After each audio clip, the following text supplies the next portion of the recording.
Due to the nature of this program, listener aggression is advised. Hey, I'm Carla. I'm Heidi. And we're the Butcher Baby. This is Charlie Scene. Yo, what's up? This is AJ from Fire from the Gods. This is Rich Ward, the Duke of Metal from Fozzy.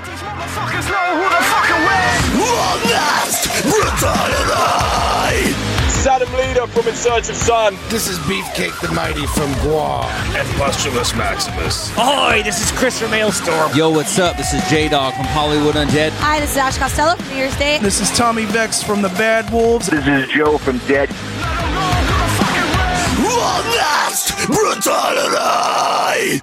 And I'll tell you now to stay fucking metal, yeah. This is Waylon Reavis from A Killer's Confession, and you're listening to Honest Brutality.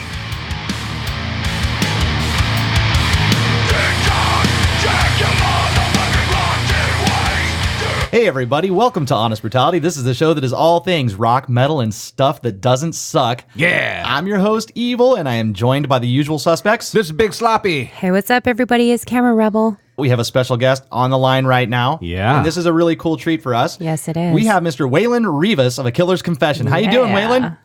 How you doing, guys?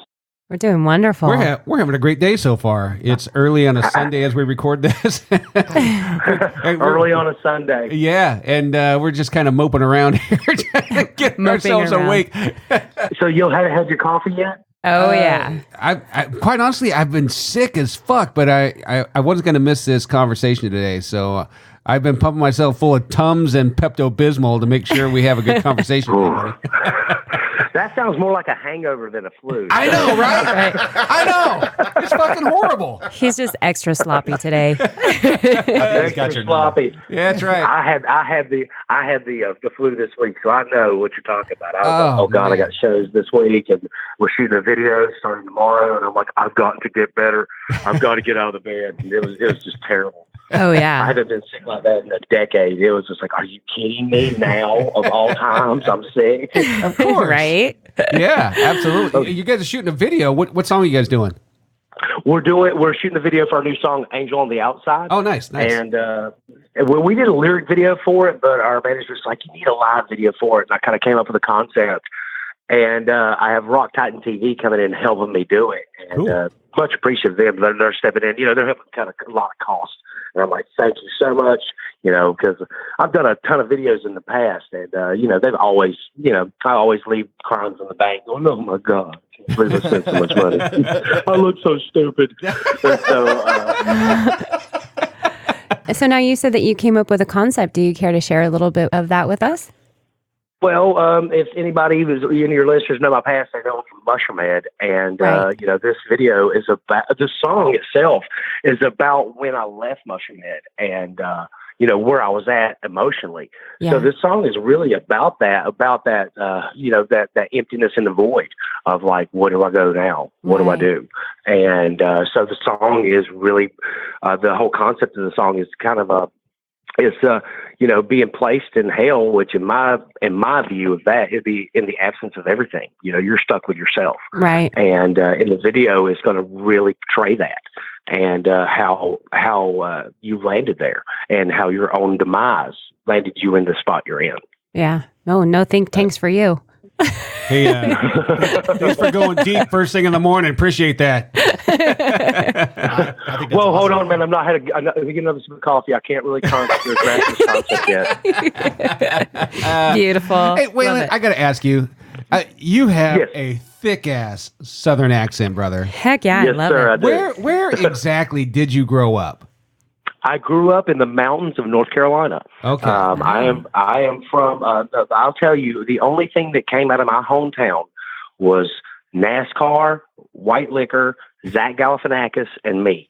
So yeah. Oh my God, I love this guy. I love the Zach reference. Really, Zach Galifianakis was a few years above me in high school. Like him and I are like the dudes that made it out. Really? The rest of everybody. Yes, I was dead serious. Well, there's a little trivia for you folks. Yeah, there you go. You start a band with him. Oh my God. That's amazing. Yeah, I go home and I'm like, as soon as I go in to smell of chicken shit is how I know I'm there. So I'm like, oh God, I gotta get out. So let's go a little far back now that we're talking about your homeland. Tell us what you were like as a young man. A dickhead. That's the way to put it. I was a kid with a very thick Southern accent and realized he didn't want to be there. Like when I was a kid, I was raised, like I'm from the Bible Belt of the Carolinas. Yeah. And my dad was a Southern Baptist and my mom was a Jehovah's Witness. Wow. So I'm just, how do we put it, confused. Yeah. So, where I'm from is just, I love where I'm from. It's beautiful. I just took my girlfriend down there with me for the first time. Yeah. She was, oh, this is beautiful. And then 10 minutes later, can we fucking leave? Like it was the best of God honest truth. Oh, that's funny. Like I love my hometown. I love the kids there, but I'll be damned if I'm ever going to live there again. I'm serious. I mean, I love it. And I can always go back and feel like I'm at home for 10 minutes. And I'm like, okay, we're done. Time to roll. Get out of here. Time to roll. It's time to roll. It's funny you say that your dad was a Southern Baptist and your mom was a Jehovah's Witness. Is that what it was? Yes. Oh, man, I bet dinner time conversations were interesting. Well, they divorced when I was 2. So I grew up thinking everyone had 2 families. Wow. But I didn't know when my birthday was till I was like 7. Wow. Like, I'm not kidding, because you don't celebrate it. You don't celebrate it with the Jehovah's Witnesses. So you live with and mom. My mom was like adamant about that. And I remember my dad got really just like, I guess he's like, fuck this, It's like, that's my son. He's going to have a cake and a present. And I remember he picked me up. And I remember what I got. It was the coolest gift ever. I come in, there's like streamers, there's a chocolate cake. And I'm like, what the hell's this? I'm looking around like, I'm confused by it. Because I'm like, what is this? And they're like, it's your birthday. I'm like, it's my what? What is that? What is that? And then like, it's the day you were born. What's that mean? You just got older. What's that mean? Like, I didn't know. I didn't know any of this stuff. Crazy. And That's I remember very he gave me interesting. my gift. And I got the Knight Rider car kit and David Hasselhoff. Oh, and I was so fucking happy about that. I was like, and my dad felt so bad. Like, seriously, it hurt him to see that I was just clueless about my birthday. Yeah. And he took me back and we went to a place called Roses, which is kind of like a Walmart back in the day, like Kmart, Walmart.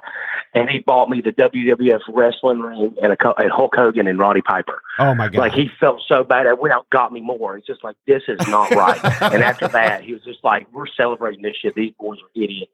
And I know what a birthday is. You ask them how old they are. And I'm like, I guess I'm this many. I was like, I didn't know. Damn. But I remember my mom was so pissed off. Like, and I remember they had a fight about it. He's like, my boys are going to have a damn birthday. Don't give a shit what you believe. It was bad. I'm kind of glad he did it. Yeah, that's awesome. I started getting Christmases and birthdays. Until awesome. you hit about 35 and you're like, wait, I don't want to know about my birthday no more. Right? I don't want to know. Just stop. I did that. I stopped at 29. Like, there ain't no count. Like, I'm pushing 40 now. I'm like, screw this shit. I'm 29. I'm staying there. Okay. Maybe the J-Dubs are onto something after all, after 29. I know. I'm 29 holding. I'm gonna be 40 this year, and I'm like, holy cow, it's crazy. Feels weird. Oh, but yeah, like I'm a very complex individual, so that explains why I wore a mask for years. So I think that might cover why I did what I did.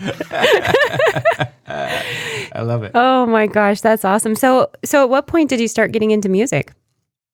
I was like 15 years old. Yeah. And like I didn't realize that, like, the music was like a weird thing. Like my dad, like, he loved country because my name's Waylon. Let's get it out. My brother is Willie. I'm fine. It's like, I'm not even joking here. We're the boys, Like, right. I'm pretty sure if I had another brothers, that'd be Johnny and Chris, and we'd be the Highway Boys. I'm not even joking. And Mom, Mom, she liked Tanya Tucker and Prince and stuff. No real metal or anything like that. Right. And I remember, like, I ended up going out with a buddy of mine. It was like, he was at the mall, because that's what you did when we were all mall rats. Yeah. That's all my hometown was a shitty mall with all paid and old people stores. And I remember we walked like a half a mile to this club, like a teenage club. Yeah. And they had a band. And I walked up on it, and I seen it, and I mean, they were shitty as shit. I mean, you couldn't get no more shitty. I mean, they're, I go back and think about it, on trash can lids. They're out of tune, just singing about something that just didn't even make sense, probably because he huffed some glue when he wrote the lyrics. And I seen that, and I was like, well, let's start playing some music. But when it all really clicked for me was May 5th, 1995, when I went and watched Korn open for Marilyn Manson and Danzig at the Ritz in Charlotte, North Carolina. Yeah. It was the first real bands I'd ever watched. And Korn was opening up, and this is off their first album. And I ended up getting to meet them that night. And now I'm friends with them. And, it's so odd to really look back on that and remember seeing that. Yeah. And that was the moment. They were the band that were like, I want to do this. Yeah, they're fucking cool. Right. That had to be a huge moment when Brian Head Welsh worked with you. That had to be like this, that all kind of came full circle, right? Oh, it was. It was totally full circle, man. I'm like, oh my God, Korn is on my album. I'll play a Korn song. And the thing about it is, the song "A Killer's Confession" is a tribute to Korn. It really is, because nothing on Unbroken sounds like that. It sounds like a Korn song. That is true. It does, yeah. And then when Brian played it, it really became a Korn song. It was like, where's the bagpipes, man? This shit is awesome. Where's the bagpipes? And it was just awesome. It's like, and Brian has been such a good friend of mine. Like we were, I met him that night when I was 16, and then 18 years later, I'm in Australia with Mushroomhead doing Soundwave. Korn's on it. Our manager at the time for this the shows, the road manager was Korn's, and we were under their belt. So I got hooked up with them. I'm playing shows with Korn, and I ended up telling John the story during lunch one day of like the first time I'd seen him, and he's like, "Dude, would you tell that story on camera and do one of our testimonials?" I was like, "Fuck yeah, I will." I was like, "Hell yeah, I'll tell my story." And I did. And awesome. You can go on YouTube and look it up, and it tells the exact story I'm telling you right now. But we became friends.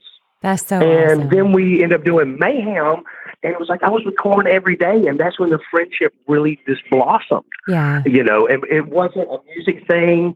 They know I'm a fan. They know I don't want any of the money. I don't want no fame. I love the fact that I'm welcome, and I can stand there and enjoy the music that made me want to be a musician. That's so beautiful. I love it. And to me, and they know it. I'm like a little brother. I look up to those guys like if I have a issue in my life or anything, I can take up the phone, I can email, I can call Ray, I can call Fieldy, I call Brian, and they'll get back to me and they'll have advice for me. Because they've been there. This is Korn. Yeah. They've had every issue that you could possibly go through. And they are the most wonderful people to actually get to call friends and be able to call and be like, I need some advice. And they're totally always there for me. And then when I left Mushroomhead, they were the first band. So I went and seen them. They all gave me hugs and told me I'd be all right. And a year later, we started AKC, and I asked Brian to produce it. And Brian was like, I don't have that gift, but I'll play on it. Good enough. That's amazing. And, it's kind of a dream come true with it. And, it's like, I love those guys. But, everybody's like, well, why don't you push that even harder and exploit it? And I'm like, no. It's like when you get a gift like that, you better be happy with it. And it does what it does. But don't, they did it for free. Right. I didn't have to pay for it. You don't exploit something like that. That song is more for me than it is for anybody. I'm glad the fans enjoy it, but that song, I care less if you like it or not. That was a bucket list, and that's mine, and that's how I hold it. I'm glad the fans love it and everything, but no, you could not have it. That's mine. That's my Korn song. And I take it. Hey, well, let's talk about A Killer's Confession a little bit, because we've been checking out the album pretty heavy, and I'm listening to it. And I always get a giggle because these albums, some of the songs are super heavy. And I'm listening to Spawn of Seven. I just always think it would be great. I picture a wedding where the father-daughter dance. And could we welcome the father of the bride and the bride to the floor? And then they turn on like Spawn of 7. The father-daughter dance. That would be hilarious. It'd be awesome. Yeah, the father just punches the daughter in the mouth. Get up. That's it. I mean, there's a video there, bro. There's a fucking video there. Oh my God, that's hilarious. I can totally see that. He just takes her hand, he walks and he just clotheslines her. That's exactly what's going through my head. I think it'd be hilarious. So that would be awesome, honestly. Like, I might steal that from you. Sorry. You're no, please. Please do. Because I think it'd be fantastic. It's amazing. Man. Yeah. You're welcome. By the end of it, they smile for the family photo. At the end of it, everybody's bloody, missing teeth. Yeah, exactly. That's exactly like the family photo at the end of the wedding. Everybody's just trashed and yes, dresses ripped. Somebody's doing a keg stand. Yes, somebody's got a keg and they're doing a stand on it. The bride smelling with a hockey smile. Yep. Some summer teeth going there. You know what summer teeth are, right? Some are there, some are not. Yeah, some are here, some are there. That's awesome. Some people don't know that. Some people don't know the Southern slang. The summer teeth. What's that mean? It's like a butterface. It's called butterface. That's right. Oh my gosh, that's awesome stuff. Oh. So anyway, you're getting ready to do the new video. You got that for Angels, right? Yes, we're doing for Angel, and we're actually going to the studio starting next month, and we're putting out the new album, The Indifference of Good Men, this year. So, like AKC, like I said it, and I don't know if y'all have seen it, but we're doing an album of the year for 10 years, and I'm faking my death. I'm just going to do the Andy Kaufman and become Tony Clifton. Just become some stupid, start singing country or something. Oh, what was it? Was it Chris Gaines? Chris Gaines with Garth Brooks? Yeah.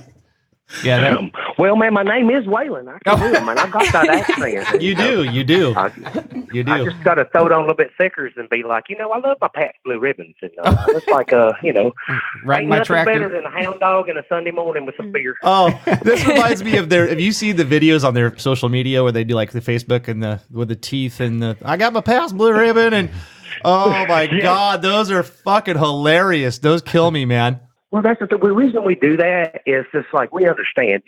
It's like you cannot take yourself too seriously. This is the age of social media. We're musicians.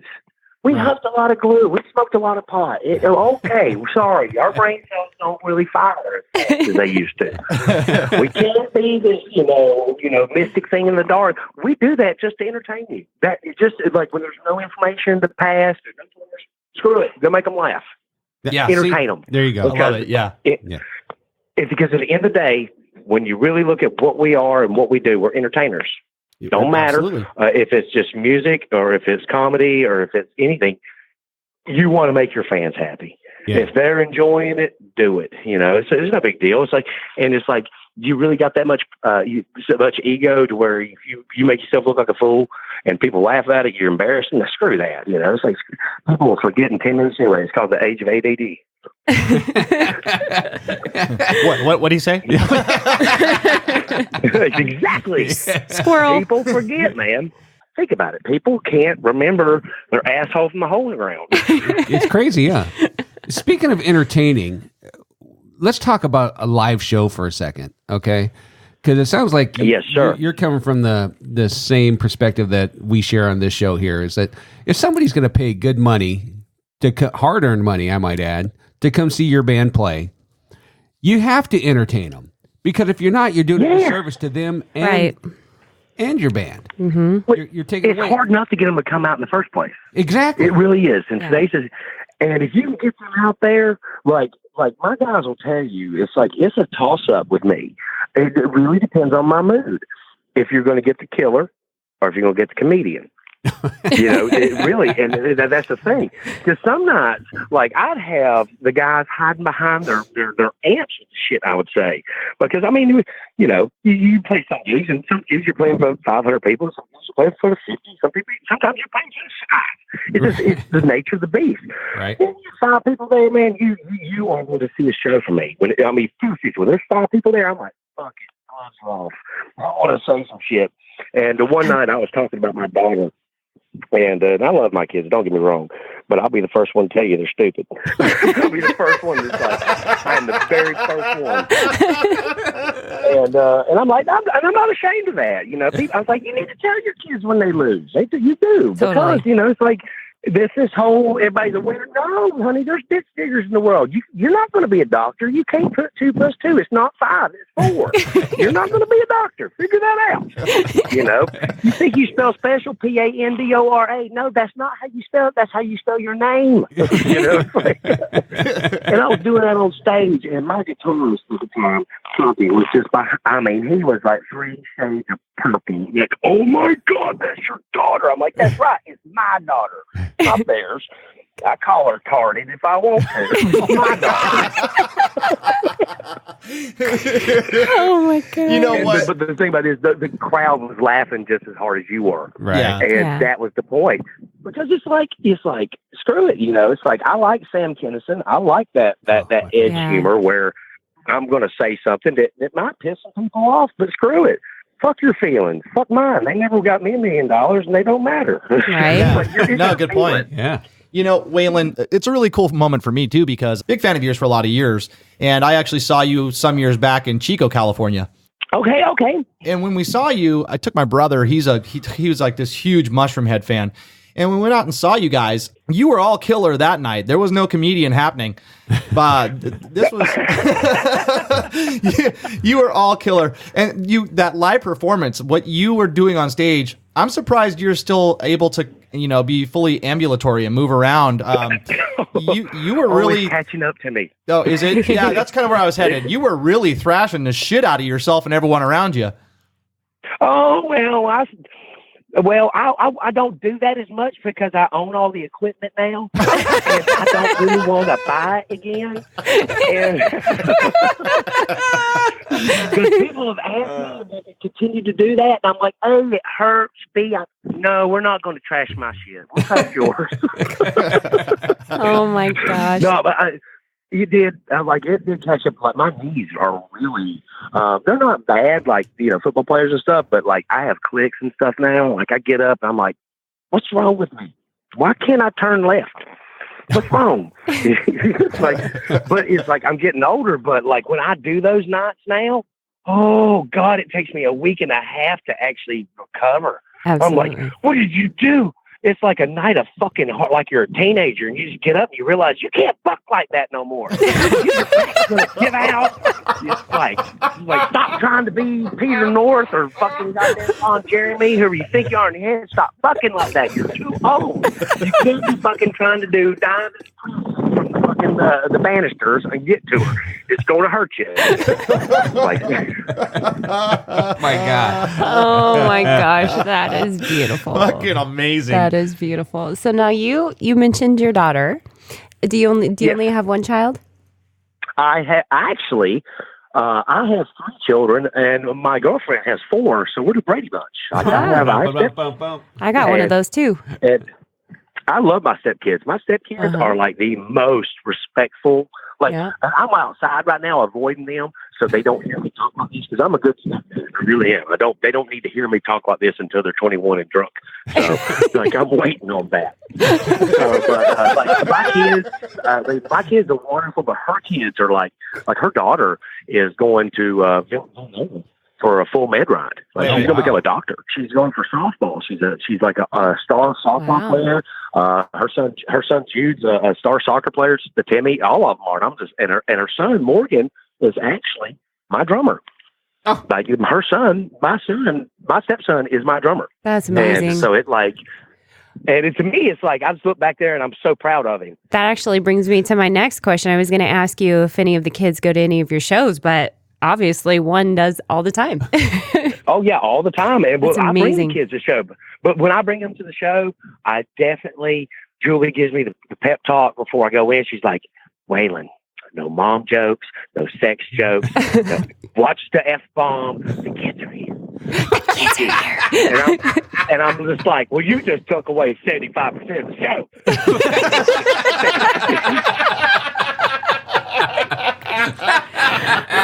but I do that. But like when I do see small kids and stuff at the shows, I do pull back with my language and what I say. Like I like a 21 and up night. I do. Do not get me wrong. Because when you have those nights, you can push those boundaries because you're around a bunch of adults. Right. But when I see that little guy walk up on stage, like the last time I seen one was we were at Beanbags in New Jersey, and this little kid had to be 7, 8 years old, and his daddy brought him. And I'm sitting there and I'm singing, and I finally noticed him, and we get to the end of it, and I kind of just waved the guys down to take a break for a second. And I stopped, and I walked up the front stage, and I seen this little guy. I said, "What's your name, buddy?" And he told me his name, and I said, "Well, who brought you?" And he turns around, he looks, and he's up there by himself. And he sees his dad, he goes, "He did?" And I said, "Well, do me a favor real quick." I said, "Look around, turn around behind him, say thank you." I said, "This is parenting done right. Go tell him thank you and give him a hug." And I said, "We've got one song left, and you go over to that merch booth. I'm going to be there." And I gave him one of everything for Christmas.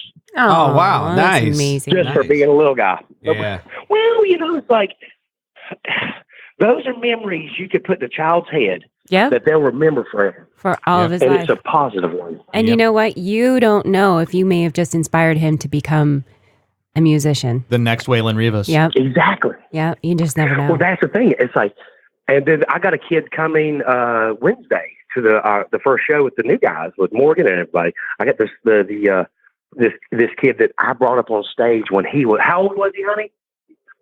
He was 4 and now he's 11, and he's coming back to see me, and he plays guitar now. Oh wow! And I'm gonna bring him up on stage, and I'm that's gonna awesome. play for us.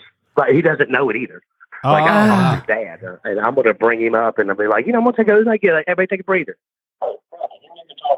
So what you got? Let him play in front of everybody. Yeah, and it's amazing. Just like it's like it's encouraging. Yeah. It doesn't make me this untouchable thing. Like most people get in their heads like, oh my God, he's a rock star. I could never be that, never meet that. Fuck that. I'm Waylon, man. You want to go have a shot? The bar's right there. I'm sitting. I've been sitting there for 20 minutes. My butt's asleep. Let's get a shot of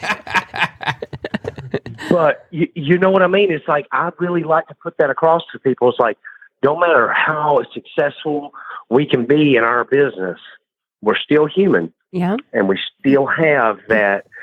I'd still live in the same life you are, except it's just on a different spectrum. Yeah. Exactly. I still go home. I still take care. I love my kids. I still got bills. I still have to worry about sickness, health, all that, just like you do. I get up. I put my pants on one leg at a time, and most of the time I fall down when I'm trying to do it, just like you do. It's all good. You know what? I liked this guy before we got on the phone with him, and now I fucking love him. That's amazing. Yeah.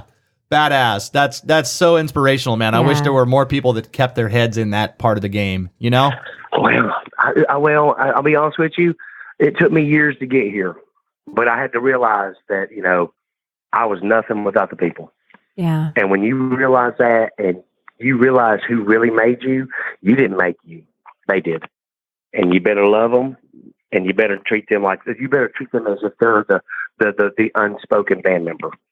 That is a great point. In fact, I'm glad you brought that up, because when you left Mushroomhead, there was all kinds of stuff floating around in the music news and whatnot, and it was hard to decipher what was true and what wasn't. But the one thing that I really noticed was you had a loyal following of people who didn't give a shit what had happened over there. They were going to follow you no matter what. They were more bummed out when you said, "No, I'm hanging up the microphone, I'm not doing it," than anything. And when you came back, you've had a great support so far, right? I mean, you've had a really strong support system.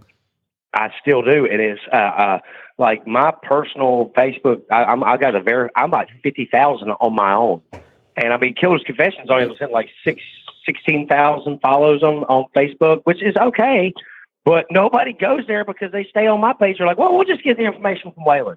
We'll just stay here. And that's what they do. And I'm telling them all the time, hey, guys, how about we just go next door and just give it a like? Because, like, business-wise, they want to see you give that a like. And I'm glad you like my page. But, but they don't care. They're like, no, we're here. We're good. We're fans. And it's okay. It's like I've thought about many times just changing my Facebook to Killer's Confession, because, like, everybody just goes to my page. Yeah. Right. But, it's like, at the same time, it's like, I'm trying to explain to them, it's like, it's not business. Like, you got to help me, guys. We got 50,000 here. We just need all y'all just go like it over there and don't take it seriously. Okay, just do that. because they're not looking over here. They don't really look at me like that. They're just looking at the band. Just go like that. But the one thing I can get them to do is go listen to stuff on Spotify, and I'm like, good, there we go. I can at least get you to do that. I just can't get you to like stuff on Facebook. Fickle bastards. Oh, it is weird. Well, I'm like, I'll go listen to some free music. That's cool. Yeah. Yeah, right. It's a hard thing. We're just still trying to figure it out too on our end. But I wanted to ask you on that same note, the listeners and the fans followed you. They've supported you. They've been very loving and caring from everything I can see. How was the industry, the other people you had worked with? Was that tough? Because I read some shit that I wasn't sure I liked when I read it, and regardless of what was going on. So yeah, how did that go? Dude, it's been a proven process for last year, and I'm not going to go diss Mushroomhead anymore. I'm done with that. I've moved forward, but a lot of people had to see me for themselves to make that decision. A lot of people are now making that decision. A lot of things have come to pass, and a lot of things have happened, and I've really not reversed myself on anything I've said or done. I've stuck with my guns, and I've stuck with my story, and I'm just like, this is what happened. This is what it is, Mm-hmm. and come out and say, hey, yeah, I made my mistake, but they made their mistakes too. I'll take ownership for my half, and I will. And I do all the time. And but a lot of people were just like, I heard all these bad shit about you, and wow, that was not true.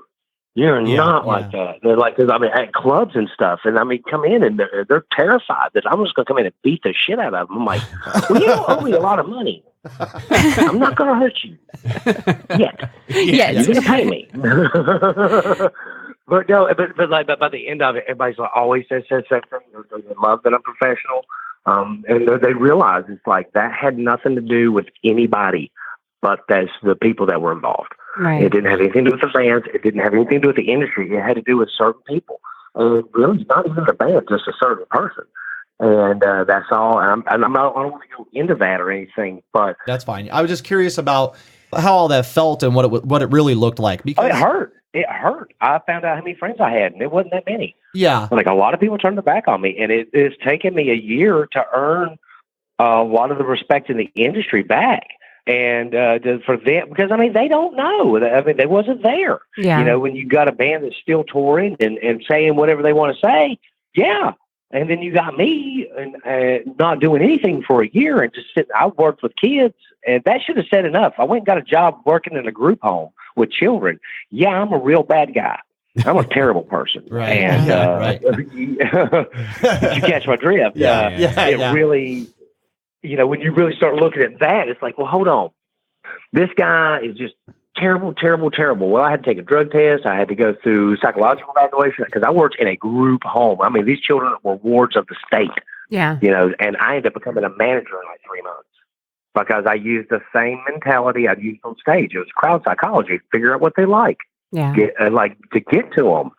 And, but I love those girls. I had a cottage of girls, and they were the worst group on the campus, and we had them in to be the best group by the time I was finished with them. They were just wonderful children, and I stick to my guns to this day.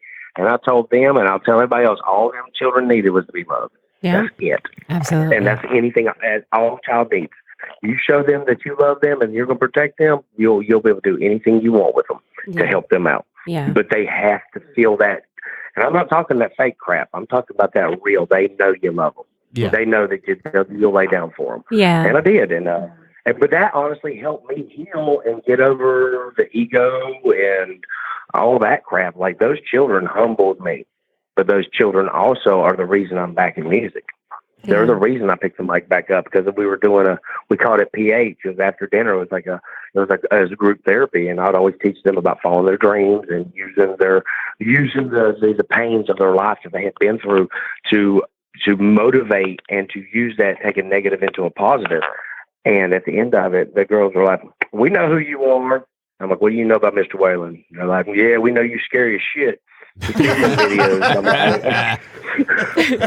And I'm like, what you know about me? And they're like, yeah, you can sing too. No wonder you never sing with us. When you go down, you could sing. And then they find they're like, Mr. Waylon, how can you tell us to follow our dreams when you're not following yours? Oh my gosh. Oh, right between the eyes. Wow, you talk about. That just made my hair stand up. They don't hold me. they don't pull punches. Them girls, they don't pull punches. They will knock you on your ass, literally and figuratively. They will do it. They will put you on your ass. And those girls love me, and they're like, "You are not following your dreams. You should be, Mr. Waylon. We love you, but you don't belong here. You belong back on the stage." And I'm like, a week later, I did it. It's so amazing that you opened the door to them and then helped them, and in this amazing way, they did the same for you. That's just a beautiful story. Thank you. Oh, you're welcome. It was a wonderful experience for me, and I honestly, I could not imagine, the Unbroken as an album would not have happened if it hadn't been for them. Yeah. And I owe so much of that. Because, like, if you really listen to that album, there's a lot of truths in it. Yeah. And it's not finger pointing. If you really listen to it closely, that album's taking ownership. Yeah.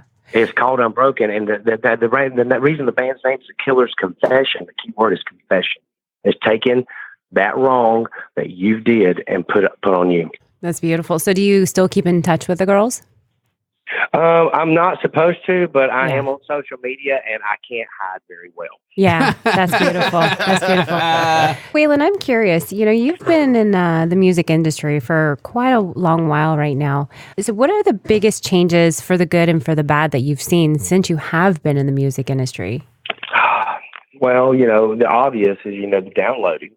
That's terrible. But, it's like, what are you going to do? Right. What are you going to do? You can't change it.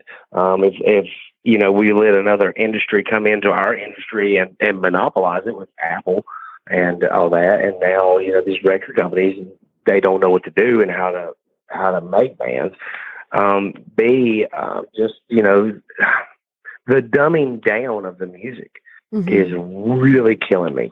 When was the last time you listened to a song, and include myself, that had real lyrical content?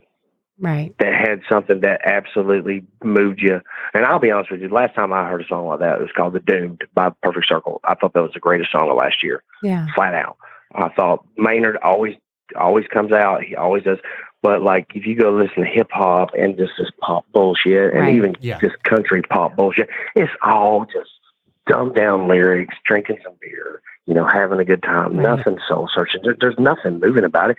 And then they wonder why these bands don't stay on top, because there's no sustenance to it. There's no flavor. There's nothing that's going to draw you back to it. It's like, I'm done with that. I've heard that hook line enough. Hook line ain't enough. You need something to go with that hook, something that makes that hook a hook. It needs to be a punchline. It needs to be an answer to a question. Right. Like, oh my God. And you listen, and like, I love listening to a song for that one part where you get to it, like in the Air Tonight with Phil Collins, when you wait for that drum fill. Oh yeah. Like you don't get that. Like everything's programmed. It's just and then you got that. What is that new rap called? It's the mumble rap shit. That's not even words. Oh God, it's so mumble rap. Yeah, so stupid. And it's just like, are you high? Well, y'all just high? It's like if Ozzy Osbourne were to rap. I was just going to say that. It is. It kills me. And then you watch that little twerp that was on Dr. Phil, Cash Me Outside. Yeah. She gets a fucking record deal. Yeah. She's fucking high. You know why? Oh my God. Why? It makes me so mad. You know why? Because they can make money on it. That's why. That's why. That's the only reason why. She'll be gone. She's she's already gone now, ain't she? But you know that the record company got what they wanted, and down the road she goes. Yeah. Right? Mm-hmm. Yeah. They know it's a flash. It's a cash grab because you got all these YouTube stars. It's like, and one thing that has hurt, and YouTube and internet is a great tool, but God damn, did it muddy down the fucking industry. You got everybody in Obama trying to be a fucking star, right? And I'm not saying that don't follow your dreams, but there was a reason Simon Cowell was on American Idol. Yeah, somebody got to tell you suck, right? But no, it's fucking happening. There has to be. And I remember watching that bullshit and being like, I'd get embarrassed for him, like, oh my God, really?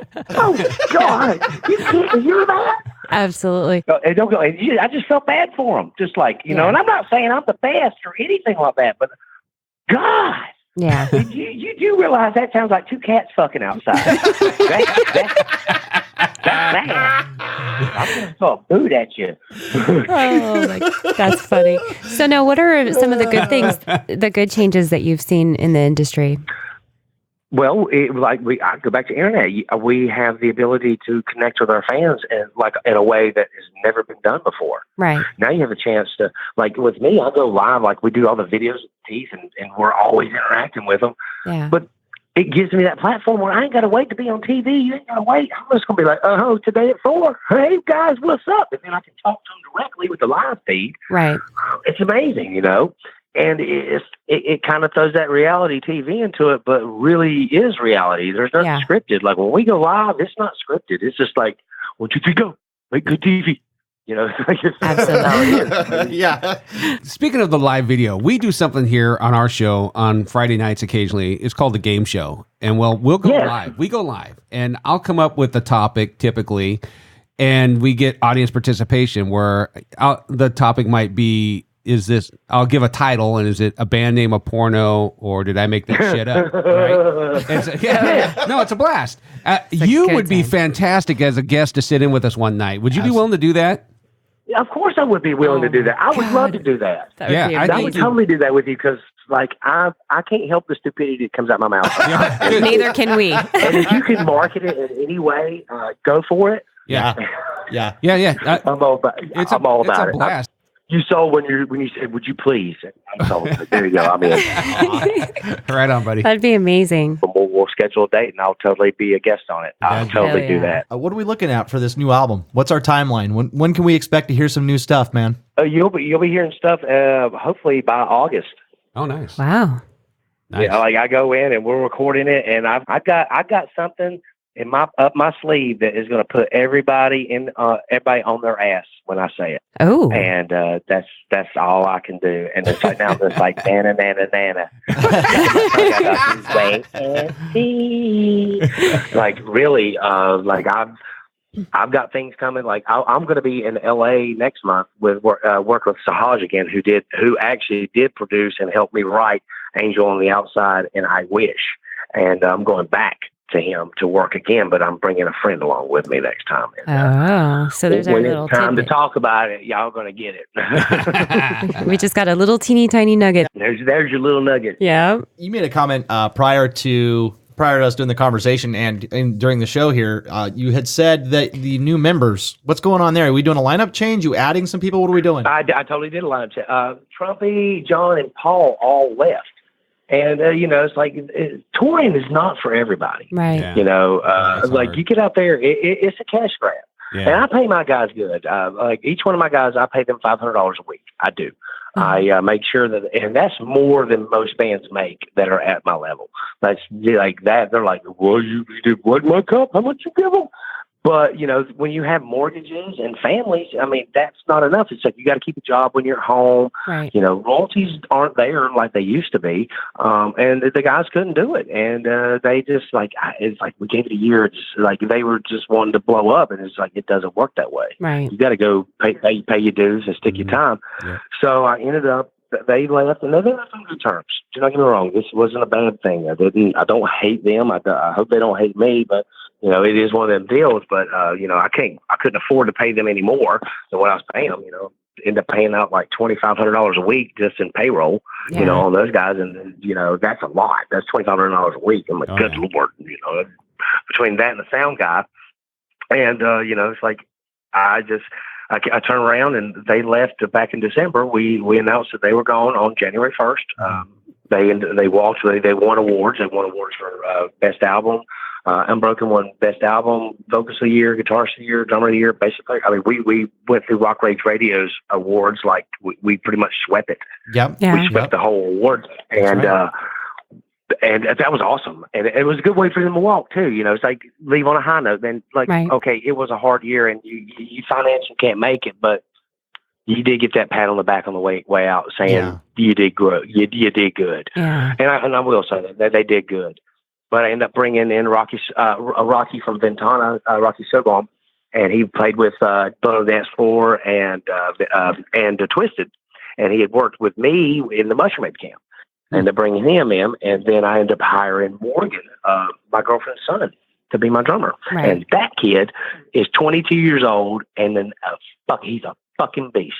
That kid I sit there and I listen to him practice. I practice with him all the time.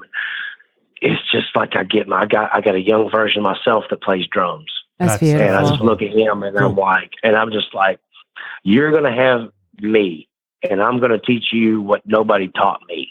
Like, I'm going to keep you from having the issue. I wonder if he realizes what a gift he's got there. I mean, that's a huge gift to have let's just put it this way, an old road dog, a goddamn salt from the industry, basically grooming you to do the job. Yeah. I mean, you can't get any better than that. Yeah, you're going to show him how that's to what I'm doing. He's my son.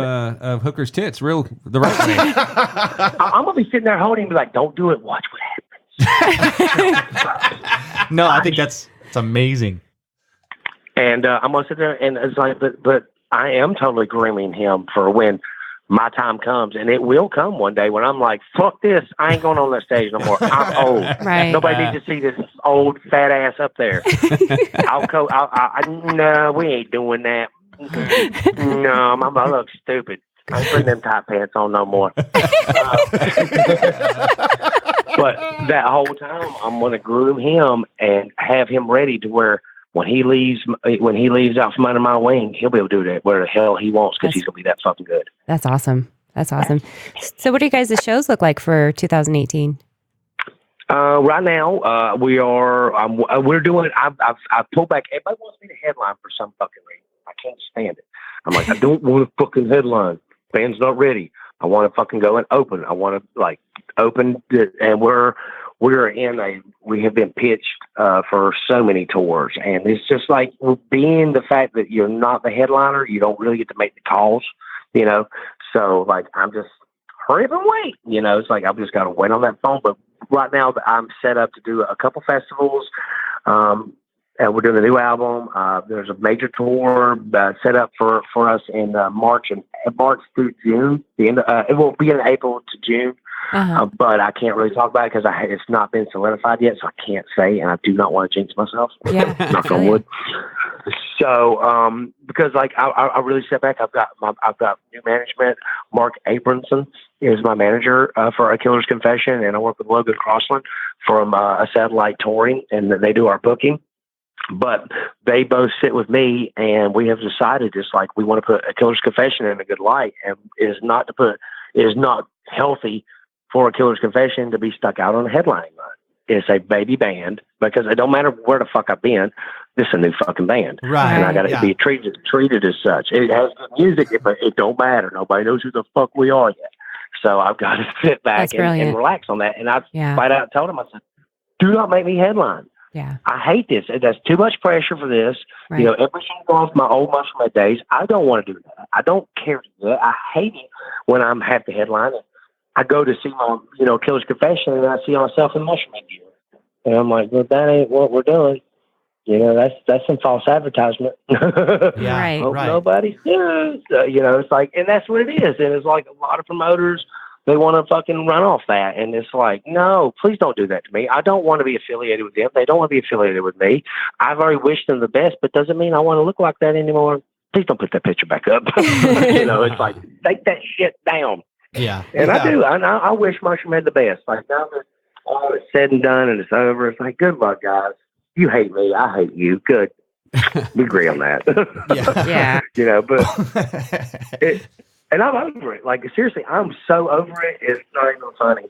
Like, a lot of people try to have that conversation and get me riled up about it. I'm like, do you realize I don't give a shit? That's what I have to say to them. Like, I don't care anymore. If it gets over, I appreciate what they've done for me. I got all the fans. I got these loyal fans, but I don't give a fuck. It's like, I'm never singing the stuff again. I'm never putting the makeup on again and getting up there and singing those songs. It's like, I let it go. You need to now. The other thing too that I'd like to point out, then this is from my perspective as one of your fans, that thank you. That hearing you with Mushroomhead was one thing, and you were a lot of the reason that a lot of people gravitated to the band. And I'm not picking sides in this war. Don't get me wrong, but you don't have to. There's no side to pick. Well, there was a lot of critics that that came out and said that they weren't sure that you would be able to do anything without 8 other guys in makeup and leather behind you. And and you've landed on your feet and you're doing really well. And I got to tell you, I'll be honest with you, in my opinion, I think your vocals are better now than they ever were then. I think it's more emotionally involved. I think you're more invested in it. I am, because, and you hit that on the head, and I'm going to explain why you're right. Because for the first time, I can write a song. For the first time, I don't have another vocalist that's working in another room and somebody cutting and pasting and it's going through, and it's their vision. No, this is mine. Right. This is idea start to finish. You ever heard the Mushroomhead song? And I'm not dissing it because it works, but I was a part of it. I'm not dissing it. But you ever think like, well, that don't make no damn sense. That's because we didn't write it together. Yeah. That's why the lyrics don't like go from one spectrum to another. Right. That's why. Flow. Now it's a full thought out process. And then, it's like, you got a drummer trying to teach you how to, trying to do vocals. And it's like, hey, shut up, let me do my job. Like, I hate to say it like that, but it's like Steve, shut the fuck up, let me do my job. Yeah. It's like, you are a drummer, go play the drums. And I think that you're able to showcase your talents, to show your range of abilities a lot better now. I mean, you go from melodic to this scary fucking demon sounding guy all in one song. And I think that's really brilliant and beautiful. Well, thank you. Well, that's the thing. I did that in Mushroomhead, but you got another singer. So guess what? Instead of just doing that, we're just going to put him in there. Yeah. So a lot of the stuff that I did do that I'm doing now in AKC, I've always done. It's just you never got to hear it. Yeah. Yeah. And if you did get to hear it, you didn't get to hear it the way I wrote it, because either it became somebody else's part, or it became a harmony where I'm singing with a group. Right. Wow. Well, man, you've had a hell of a journey, and I think you've got great things ahead of you. Well, thank you. We're going to go back to the kid thing real quick, because you got the stepson playing drums, and we were talking about you growing up and the music industry. And this is something I like to ask artists, especially ones that have been around for a while. What advice would you give to aspiring artists now? Do it, but you better know the demon's tail you got a hold of before you start. Yeah. You better know what you're getting into. Yeah. You better understand that there is no pot of gold. Not anymore. And if you do hit that pot of gold, there's going to be a lot of underlining things that go along with it. But if you really want to do this, look in your heart and understand you're doing it to put that smile on that kid's face, or that woman's face, or that child's face, or whatever style you're doing. You do it to express yourself. Mm-hmm. You do it to enlighten somebody. Don't do it to get laid. Don't do it to be cool. Wait a second. What other reason is there to be a rock star, man? Do you want herpes? You say that like I don't have them already. Again? Man, I just got through my breakout, motherfucker. Y'all know the fucking reality. Don't do it. No, thank you for the advice. That's amazing. Oh, that's so funny. Well, no, seriously, like, I see so many of these fucking, excuse me, but I'm going to fucking just say it like it is. I see some of these fucking little rock stars run around like they fucking solved world hunger and their shit don't stink and there's some kind of fucking god. You look like a girl and shut the fuck up. Them fucking fans. Yes. Oh my God, that's beautiful. That is fucking awesome. I hate it. I hate when you get that little fucking singer come out there and he got that fucking, I'm bald man, so I fucking hate men with hair. Hair farming motherfuckers. Especially ones that look like little girls. You know, you work out for 10 minutes and you still weigh 110 pounds and you look like you're ripped. Well, you're ripped because you don't eat. Vegan. Fucking vegan. And they got this little fucking better than thou attitude. I walk through like their shit don't stink. And I just want to knock the fuck out of them. Oh. I swear to God. And then I listen to their songs. And I'm like, oh, you got idiot to go along with good looking. All right, there you go. Oh my gosh. That's so awesome. That is beautiful. From the mouth of Waylon Reavis, ladies and gentlemen, like it is. I love it. We call that some honest brutality right there. No, I'm serious. When I said earlier, fuck your feelings and fuck mine. They don't matter. I'll fuck your feelings and fucking land them. Oh, you hurt my feelings. Oh, I'm sorry. You sure your broke nose feel like that really hurts. You know, I don't like that. And you know the rock stars I'm talking about. Y'all know what I'm talking about. Yeah. I've just got a vision of a bunch. Yeah, we've met them. I just want to grab them up by their Adam's apple and just be like, "What the fuck's wrong with you? God damn! You don't deserve this." You know, it's like, man, I've been ripped off for years. I've been to the game. Yeah, I have seen a grown man please a camel. But man, I'd never act like that. Fuck you. I can't stand it. Like when I walk up in front of a crowd, I'm honored that I'm still able to do it. I'm honored. They paid their hard-earned money to be there. Yeah. I am not ever going to be walking up in that motherfucker and being like, fuck y'all. Y'all are lucky I'm looking at you. Don't you dare make eye contact with me. Don't you look at me. Don't look at me. Look away. You know, okay, so that's what you would tell an aspiring artist. Now, let's just say, just for the sake of argument, that you could travel back in time and you got a chance to get a hold of your young self. What advice would you give a young Waylon? The same advice. The exact same.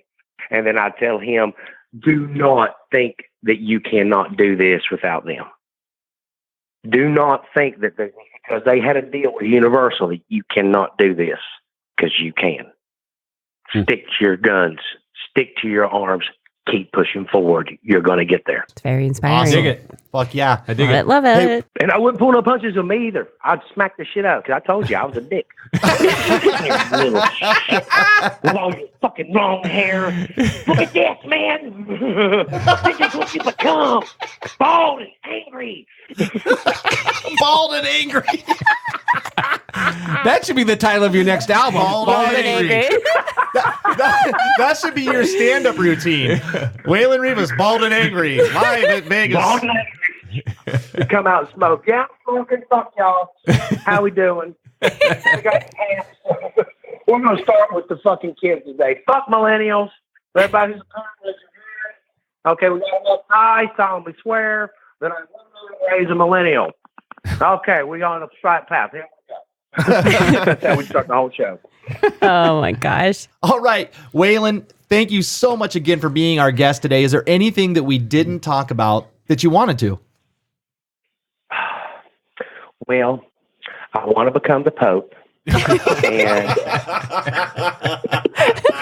I want to end world hunger. No, you don't. And become the first male Miss Universe.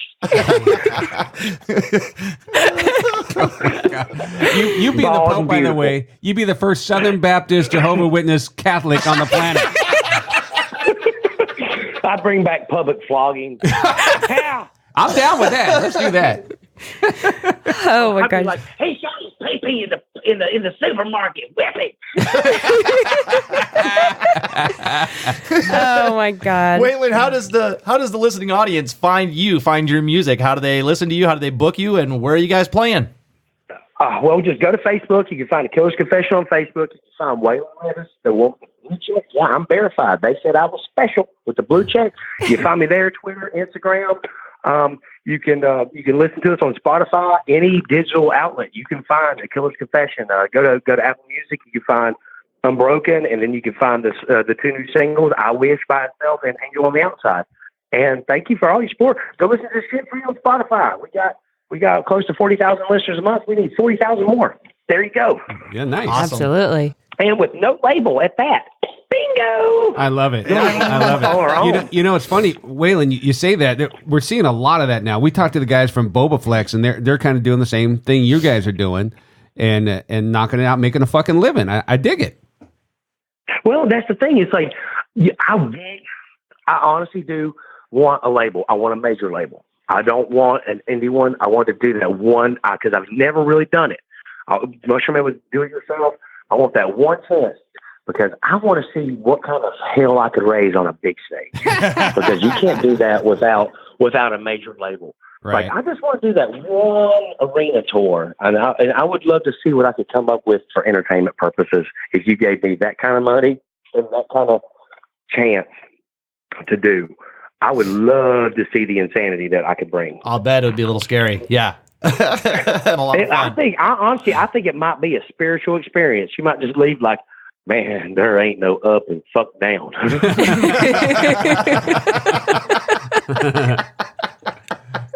Nice. Ladies and gentlemen, it's Waylon Reavis. The band is A Killer's Confession, and it has been our honor, sir. Thank you so much for spending some time with us today. Thank you very much, and I appreciate it. You know, all jokes aside, I like having a good job, but I appreciate all the listeners and everybody. You know, it's like, yeah, I can be crack up a lot of times, but I do, you know, appreciate everything you guys have done for me today and all the fans. Thank you, guys.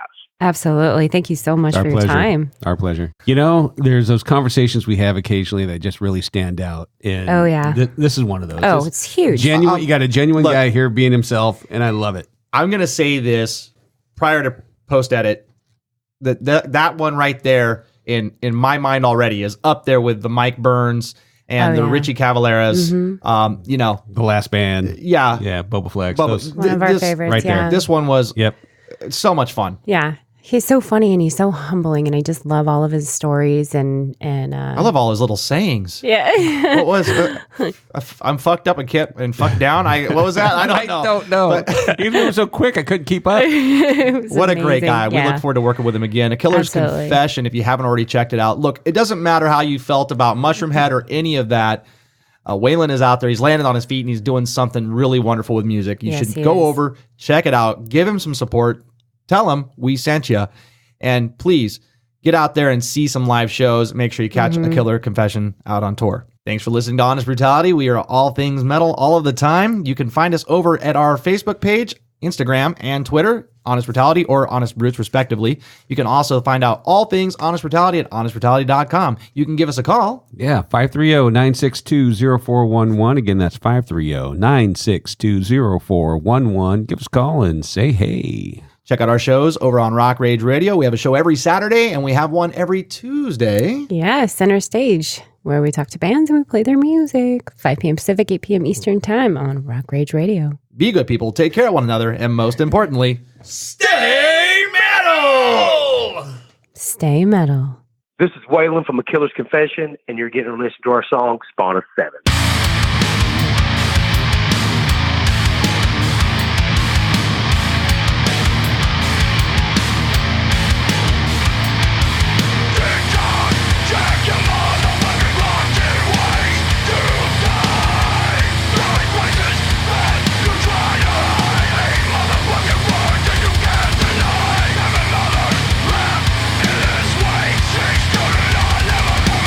Today,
This is Waylon Baloney and my brother Willie Baloney, and you're getting listen to our new Jehovah's Witness hymn called "Angel on the Outside."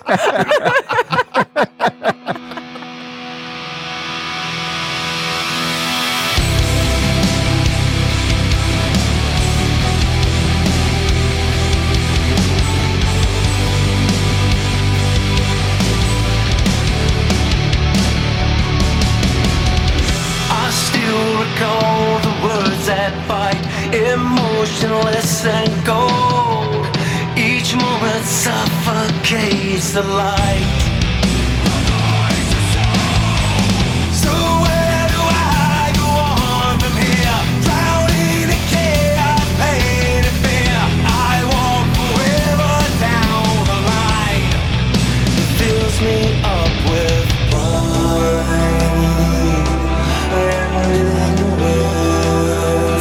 I'm pushed away. I am damned to be left right here. So if I can't take flight, I need the will to fight.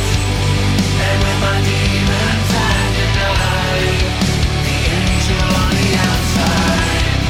And when the sky turns black, there is no turning back alive.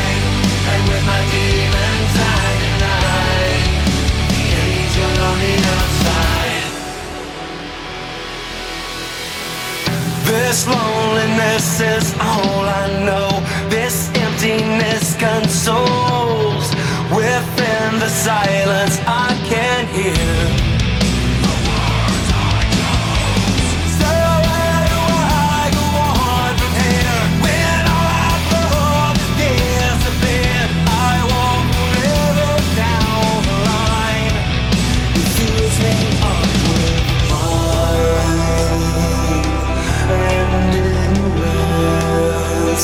I'm pushed away.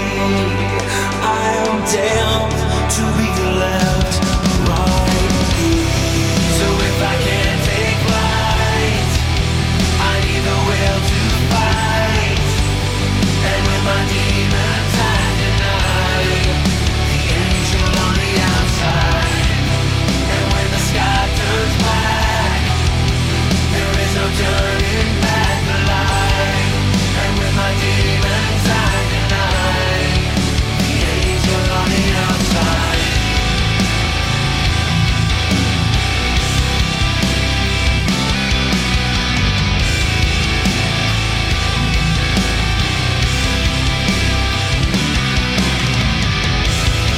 Drowned in chaos, pain and fear. With all my hopes disappeared. With my pride pushed away. And I damn to stay right here. So if I can't take flight, I need the will to fight. And with my demons I deny the angel on the outside. And when the sky turns